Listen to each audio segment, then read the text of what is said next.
ጌታችን መድኃኒታችን ኢየሱስ ክርስቶስ በንግግር እንደሚፈረድብን ነግሮናል። በማቴዎስ ወንጌል ምዕራፍ 12 ቁጥር 36 ላይ ማንም ሰው ስለሚናገረው ነገር ሁሉ በፍርድ ቀን መልስ ይሰጥበታል ብሏል። ማንም ሰው ስለሚናገረው ነገር ሁሉ በፍርድ ቀን መልስ ይሰጥበታል። ስለዚህ ንግግሮቻችን ተመዝነው በፍርድ ጊዜ ይታያሉ ማለት ነው። እግዚአብሔር አንድ በቀኝ ለመቆምና በግራ ለመቆም አሁን እኛ ብዙ ጊዜ አንዳንድ ሰው አለመስረቁን፣ አለማዋሹንቱን፣ ጣዖት አለማምለኩን፣ አለማመንዘሩን፣ የሰው ገንዘብ አለመመኘቱን ሊያይ ይችላል። ግን ስለሚናገረው ነገር በፍርድ ቀን መልስ እንደሚሰጥበት ማወቅ አለበት። በንግግሩ ሰው ይፈረድበታል። በቀኝና በግራ በመቆም ጉዳይ ላይ ውሳኔን የሚወስን ተጽዕኖ የሚያሳድር ነገር ነው። ማን? ንግግር። እምቃልከ ትጸድቅ ወእምቃልከ ትትኮነን፣ ከቃል የተነሳ ትድናለህ፣ ከቃል የተነሳ ይፈረድብሃል ብሏል። ሌላው ቢቀር በልቡናችን ቅኖች በሆነን እንኳን በአንደበታችን ክፉ እየተናገርን ነው ብለን ብናስብ እሱም ቢሆን ያስፈርዳል። ልቡም አፍም እኩል ነው ማመን ያለባቸው። እስመም ተረፈ ልብ ይነብብ አፍ፣ አፍ የሚናገረው ከልብ ሞልቶ የተረፈውን ነው ብሎ ጌታ በቅዱስ ማቴዎስ ወንጌል ምዕራፍ 15 ላይ እንደነገረን አፍ የሚናገረው ከልብ ሞልቶ የተረፈውን ነው። ስለዚህ እኔ አፌ ነው የሚለፈልፍ እንጂ ልቤ ቅን ነው፣ ልቤ እኮ ደግ ነው ማለት አይቻልም። ልብ ያተረፈውን ነው። አሁን ከአንድ ማሰሮ ውሃ ብንቀዳ ውስጡ ውሃ ስላለ ነው። ከአንድ ማሰሮ ወተት ብንቀዳ ውስጡ ወተት ስላለ ነው የምንቀዳው። ከአንድ ማሰሮ ጠጅ ቢቀዳ ወይን ቢቀዳ ወይን ስላለ ነው። ከአንድ ስልቻ ወይም ደግሞ ቋጠሮ ነገር ስንዴ ብናወጣ ውስጡ ስንዴ ስለጨመርንበት ነው። በቆሎ ከቆነጠርን ውስጡ ላይ በቆሎ አስቀምጠናል ማለት ነው። በሳጥን ውስጥ ወርቅ ካገኘን ከላይ ወርቅ ካነሳን ውስጡ ወርቅ አስቀምጠናል ማለት ነው። ሳጥን ውስጥ ያላስቀመጥነው ነገር በሳጥኑ ከንፈር ላይ ስንከፍት ሊገኝ አይችልም። በውስጥ ያለው ነገር በአንደበት ወጥቶ ይፈሳል። ስለዚህ ንግግራችን ማንነታችንን የሚገልጽ ነው ማለት ነው። ማንነታችንን የሚገልጽ ነው እና ተጠንቅቀን በያዕቆብ መልእክት ምዕራፍ 1 ላይም ሲናገር አንደበት እሳት ናት ብሎ ይናገራል። ያዕቆብ በመልእክቱ አንደበት እሳት ናት። እንግዲህ ትንሽ እሳት ሀገርን ታቃጥላለች ይላል። እንግዲህ እንደምታውቁት አንድን በረሃ ትንሽ ክብሪት ታቃጥለዋለች። ምላስ በጣም ትንሽ ናት፣ ከአካል ሁሉ ያነሰች ናት። ከአካል ሁሉ ያነሰች ስትሆን እንዳልኳችሁ ግን አገር ታጠፋለች። ሙሉ አንድ አገር የግብፅን በኩር ሰው በሙሉ የገደለው መኑ ውእቱ እግዚአብሔር ከመ እስመዖ ብሎ የተናገረ የአንድ የፈርዖን ምላስ ናት። ግብፅን በሙሉ ያነደደችው ማለት ነው። አሳውን ያጠፋችው፣ ውሃውን ወደ ደም የለወጠችው፣ የእንስሳት በኩር ሁሉ እንዲያልቅ ያደረገችው፣ የሰው በኩር ሁሉ እንዲሞት ያደረገችው የአንድ አመፀኛ ሰው የፈርዖን ምላስ ነው። ስለዚህ ትንሽ እሳት ሀገር እንደምታጠፋ ከሰውነታችን ያነሰችው ምላስ ሀገርን ታጠፋለች ወይም ሀገረ ሰብዕናን ታጠፋለች ማለት ነው። ለአንድ ሰው ሲሆን ሙሉ ሰውነቱን ምላሱ ያጠፋዋል። ለማህበር ሲሆን ሙሉ ማህበርን፣ ሙሉ ሀገርን የአንድ ሰው አፍ ያጠፋዋል። የአንድ ሰው አፍ ሙሉ ሀገርን ያጠፋል። የራስን ሰውነት ደግሞ ሙሉ አፍ ያረክሰዋል። ይነብብ ኃጥእ በዘያስሕት ርእሶ፣ ኃጢአተኛ ሰው ራሱን የሚያረክስበትንና የሚያጎሰቁልበትን ነገር ይናገራል ብሎ ቅዱስ ዳዊት እንደነገረን የራሳችን ይውላችሁ ትንሿ ክብሪት አንድን አገር ወይም ዱር እንደምታቃጥል እች ምላሳችን፣ እግራችን፣ እጃችን፣ ልባችን፣ አይምሯችን፣ ሰውነታችን ታረክሳለች። ማንነታችን ካፋችን የተናገርነው ነገር ለሰው ስንናገረው ብቻ አይደለም፣ ሰው በሌለበት ስንናገር እንኳን አይምሯችን እየተቀበለ ይሰራዋል። ከራሳችን አፍ የወጣውን ነገር አይምሯችን ይቀበልና ይሄ ኮንሽየስ ማይንድ የሚባለው ተቀብሎ አንኮንሽየስ ማይንድ ለሚባለው እያቀበለ ይህንን ነገር እየደጋገመ የሚያወራው የሰውዬ ቢፈልገው ነው እያለ ዋነኛው የአይምሯችን ክፍል እየመዘገበ ያስቀምጠዋል። ከዚያ በኋላ ሌላ ጊዜ ያንን እየላከ ያስቀምጣል።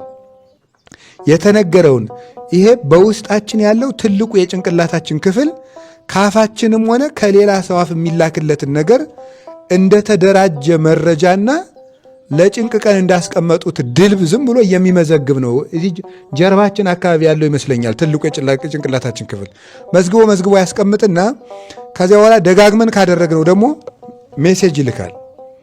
ያንን ወደዚህኛው ፊት ለፊት ወዳለው የአእምሮ ክፍል ሲልከው ይሄኛው አለመታዘዝ አይችልም።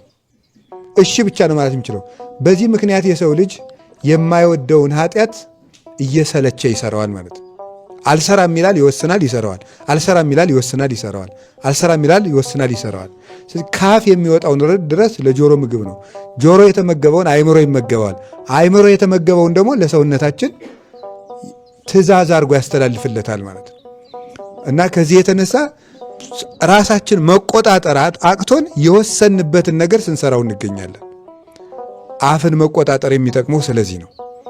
እና አንደበት እሳት ነው።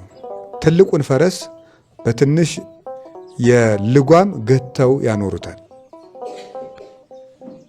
ሰውነቱን በምላሱ ይቆጣጠራል። ምላሱን የተቆጣጠረ ሰው ሰውነቱን መቆጣጠር ይችላል። እና ራስን መግዛት የሚጀምረው መጀመሪያ ሐሳብን በመግዛት ነው። ቀጥሎ አፍን በመግዛት ነው። መጨረሻ ላይ ተግባርን መግዛት እና በቤተክርስቲያን ትምህርት ሐሌወ ነቢብ ገቢር የሚባሉ ነገሮች ቀላል አይደሉም። ሐሳቡን የገዛ ንግግሩን መግዛት ይችላል። ንግግሩን የገዛ ሰው ተግባሩን መግዛት ይችላል። ስለዚህ በሐሌወ በነቢብ በገቢር ከፍ በመፈረድ ይድናል ማለት ነው። እና ምኞት ጸንሳ ኃጢአትን ትወልዳለች፣ ኃጢአት ደግሞ ሞትን ትወልዳለች ይላል። እና ከዚህ የተነሳ ምንድን ነው የሚለው ያዕቆብ? አንደበት እሳት ስለሆነች አገርንም ስለምታጠፋ ኩን ፍጡነ ለሰሚዕ ወጉንዱየ ለነቢብ። ስለዚህ አንተ ሰው ኩን ፍጡነ ለሰሚዕ፣ ለመስማት የፈጠንክ ለመናገር የዘገየሁን ስትኖር፣ ለማዳመጥ የፈጠንክ ለመናገር የዘገየሁን። ይኸውም ይታወቅ ዘንድ እግዚአብሔር ሁለት ጆሮና አንድ አፍ ብቻ ሰጥቶ ፈጥሮናል። ሁለት ጆሮ አንድ አፍ የሰጠን ብዙ ሰምታችሁ ጥቂት ተናገሩ ለማለት ነው። ብዙ ሰምታችሁ ጥቂት ተናገሩ። በቤተ ክርስቲያን ስርዓት ቅዱሳት ስዕላት ሲሳሉ የቅዱስ ስዕል ለምሳሌ የአንድ ሰማዕት ወይም የአንድ ጻድቅ ስዕል ሲሳል ጆሮዎቹ ትልልቅ ብለው አፉ ጠበብ ተብሎ ነው የሚሳለው። ያ የሆነበት ምክንያት ብዙ ሰምቶ አፉን ከርክሞ የኖረ ራሱን የገዛ ቅዱስ ነው ለማለት ነው መልእክቱ። እና ሲሳል ራሱ የስዕል ቀኖናው እንደዚያ ነው መሆን ያለበት እንጂ ብሎ አፉ ሁላ ሰፊ ተደርጎ አይሳልም ስዕል። አባቶቻችን አፋቸውን ከርክመው ብዙ ሰምተው ብዙ አስበው ጭንቅላቱ ደግሞ ትልቅ ተደርጎ ነው የሚሳለው። ስዕል ሲሳል አፉ ጠበብ፣ ጆሮቹ ተለቅ ተለቅ፣ ራሱ ተለቅ ተደርጎ ነው የሚሳለው። የቅዱሳን ስዕል ሲሳል ብዙ አስበው፣ ብዙ ተምረው፣ ብዙ አውቀው፣ ጥቂት ተናግረው፣ ብዙ ሰርተው የሄዱ ናቸው ቅዱሳን። ያንን ለመናገር ነው። ዘንድሮ ደግሞ ምንድን ነው ጭንቅላታችን ትንሽ ነው፣ አፋችን ግን ማለቂያ የሌለውም። ተራራ የሚያክል አፍ ነው ያለን፣ ድንች የሚያክል ጭንቅላት ነው ያለን። ያሳዝናል በእውነቱ ማለት። እንዴት ሰው እኮ ከጓዳው ያለውን እህል ነው አስፈጭቶ የሚበላ። ሰው እንዴት የማያውቀውን ይነገራል? ሰው የማያውቀውን መናገር፣ ያልተማረውን መናገር፣ ያላየውን መመስከር። ነይነሰ በዘሰማይ ነው በዘርኢነ ሰማዕተ ንከውን። እኛ ግን ያየነውን እንመሰክራለን፣ የሰማነውን እንናገራለን ነው። ዮሐንስ ወንጌል ምዕራፍ 3 ላይ ጌታ ሲያናገር ወሰማነ ተአብዩነ ነስያ፣ ምስክርነታችን ግን አትቀበሉን እንዳለው የሰማነውን እንናገራለን፣ ያየነውን እንመሰክራለን። ሳይማሩ ማስተማር፣ ሳያስቡ መናገር፣ ምንም ሳያውቁ ብዙ መናገር አደገኛ ነገር ነው። ጌታ ግን የነገረን ይኸው ያዕቆብ ምዕራፍ 1 ቁጥር 19 ላይ ምን አለ? ለማዳመጥ የፈጠንክ ለመናገር የዘገየህ ሁን። አባ አጋቶን የሚባል የቤተ ክርስቲያን አባት፣ የመነኮሳት አባት ነው። አባ አጋቶን አርዲት መነኮሳትን ሰበሰበና ከመጽሐፍ ቅዱስ አንስቶ አንድ ኃይለ ቃል ይሄንን መጽሐፍ የሚያውቀው ማን ነው ብሎ ጠየቀ። ሁሉን እጁ እያወጣ ይሄማ ትርጉሙ እንደዚህ ነው፣ ይሄማ አባቶች እንዲህ ብለው አስተምረውናል፣ የዚህ ትርጉም እንደዚያ ነው እያለ ተናገረ። ከሁሉም መነኮሳት አላወቃችሁም እያለ መለሰ። ከሁሉም መነኮሳት ከአርዲት አንዱ ብድግ አድርጎ አላውቀውም አለ። ከሁላችሁ መልሱን ያወቀው ይህ ነው አላባጋቱን ማለት ነው። ምን ያለው? አላውቅሁም ያለው ማለት ነው። በአበው ፊት አውቀዋለሁ ማለት ቢያውቁት እንኳን አላዋቂነት ነው ማለት ነው። መልሱን የመለሰው ይሄ ነው ያለው አባጋቱን ለዚህ ነበረ። እና አፍ አደገኛ ነገር ነው። ሳያስቡ ቃል መግባት፣ በድፍረት መናገር፣ ከፍ ብሎ ላይኛውን መናገር በጣም አስቸጋሪ ነው።